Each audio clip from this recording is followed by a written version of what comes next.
मन के हारे हार है, मन के जीते जीत। यानी आप मन से हार जाएंगे तो आप कभी भी नहीं जीत पाएंगे, लेकिन अगर आप मन से जीतेंगे तो आप ही विजेता बनेंगे।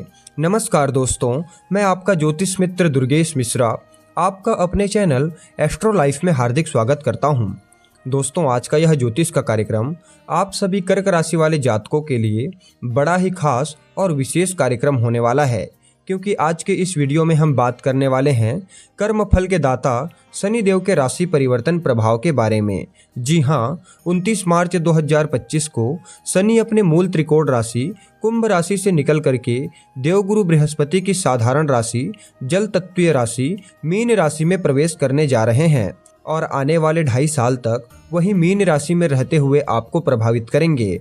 तो आप सभी कर्क राशि वाले जातकों के लिए शनि का मीन राशि में गोचर करना कैसा रहेगा, आज के इस वीडियो में विस्तार पूर्वक चर्चा करने का प्रयास करेंगे और जानेंगे कि इस गोचर काल के दौरान शनि देव आपको क्या क्या शुभ फल प्रदान करेंगे, तो वहीं कहां कहां पर आपको सावधानियां रखने की आवश्यकता पड़ेगी। और साथ ही साथ वीडियो के अंत में कुछ अचूक उपाय भी बताएंगे, जिन्हें करके शनि के गोचर को अपने लिए अनुकूल बना सकते हैं। तो पूरा विश्लेषण जानने के लिए वीडियो में अंत तक जरूर बने रहिए और ध्यान से सुनते रहिए। और अगर आप हमसे अपना कुंडली दिखाना चाहते हैं, अपने जन्म कुंडली का अध्ययन करवाना चाहते हैं, तो वीडियो के अंदर और डिस्क्रिप्शन बॉक्स में आपको हमारा नंबर मिल जाएगा। आप डायरेक्ट फ़ोन कॉल के थ्रू या फिर व्हाट्सएप के माध्यम से अपॉइंटमेंट लेकर के हमसे परामर्श ले सकते हैं। तो आइए अब बात करते हैं शनि के राशि परिवर्तन से आप सभी कर्क राशि वाले जातकों पर इसका क्या प्रभाव पड़ेगा। वैसे तो काल पुरुष की कुंडली में शनि देव को मुख्य रूप से दुखों का कारक ग्रह माना जाता है, लेकिन शनि देव कर्म फल के दाता कहे जाते हैं। इसीलिए जब भी देने पर आते हैं तो छप्पड़ फाड़ करके देते हैं। शनि देव एकमात्र ऐसे ग्रह हैं जो सबसे धीमी गति से गोचर करते हैं और एक राशि में पूरे 2.5 साल तक गोचर करते हैं। इसीलिए जब भी गोचर में चर्चा आती है शनि देव की, चाहे जन्म कुंडली हो या फिर गोचर कुंडली, तो सदैव उनकी चर्चा वृहद रूप से की जाती है। तो देखिए दोस्तों, 4 नंबर की आपकी राशि है, यानी कि कर्क राशि है, और आप सभी कर्क राशि वाले जातकों के लिए शनि देव का यह गोचर आपके 9वें स्थान में होने जा रहा है, यानी भाग्य के स्थान में होने जा रहा है। और शनि देव आपके 7म तथा 8म के स्वामी बनते हैं और अभी तक आपको शनि की ढैया चल रही थी, जो कि समाप्त होने जा रही है, और यह आपके लिए अत्यंत श्रेष्ठ रहने वाला है।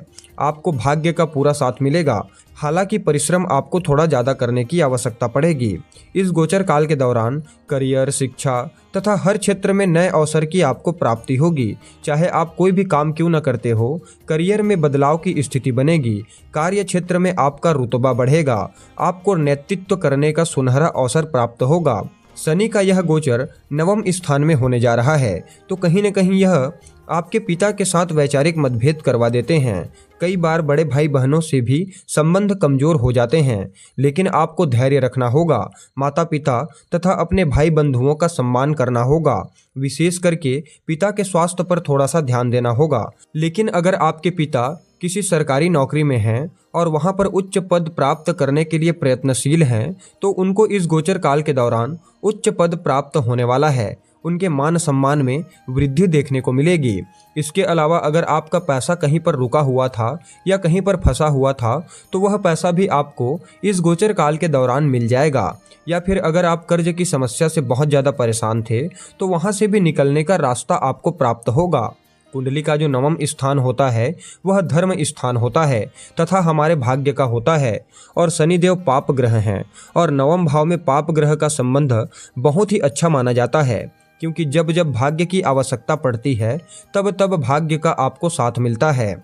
अगर यात्रा के दृष्टिकोण से देखा जाए तो आपकी विदेश यात्रा हो सकती है, चाहे पढ़ाई करने के लिए जाना हो, बिजनेस करने के लिए जाना हो, या फिर परमानेंट सेटल भी होना चाहते हैं, तो यह गोचर काल आप लोगों के लिए बड़ा ही अनुकूल रहने वाला है।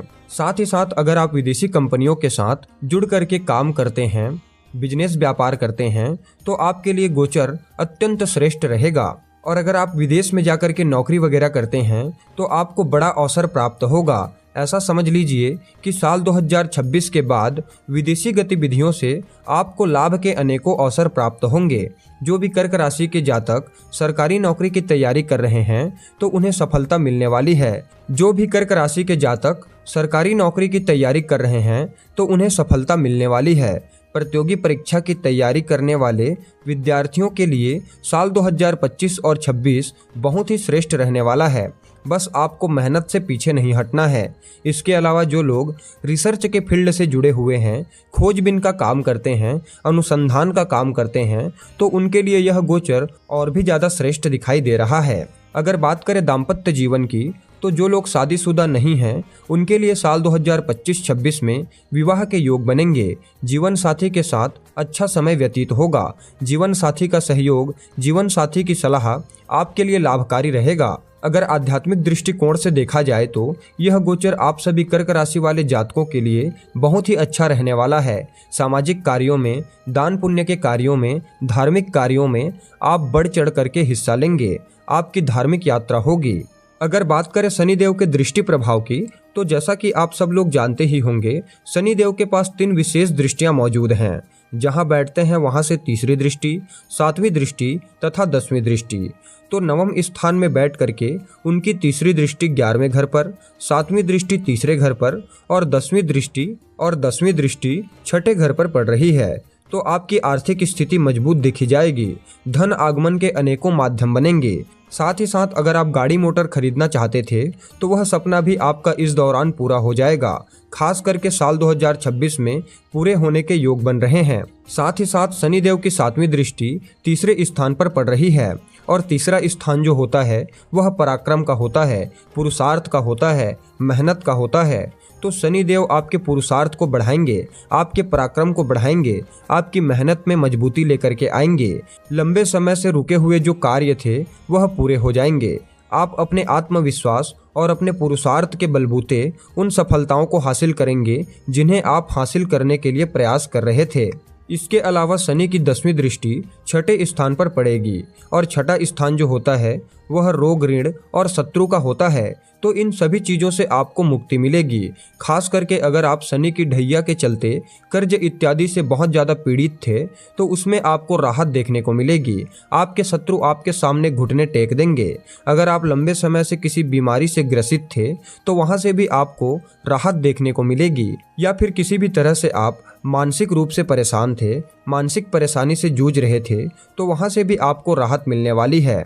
यानी कुल मिलाकर के देखा जाए तो आप सभी कर्क राशि वाले जातकों के लिए शनि का मीन राशि में गोचर करना बहुत ही उत्तम दिखाई दे रहा है।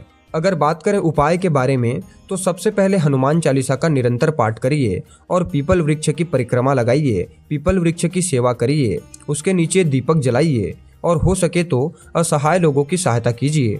इससे शनि का यह गोचर आपके लिए और भी ज़्यादा अच्छा हो जाएगा। तो मित्रों, उम्मीद करते हैं वीडियो आपको अच्छी लगी होगी। आज की वीडियो में बस इतना ही। फिर मिलते हैं किसी अन्य कार्यक्रम में। तब तक के लिए नमस्कार, जय श्री कृष्णा, राधे राधे।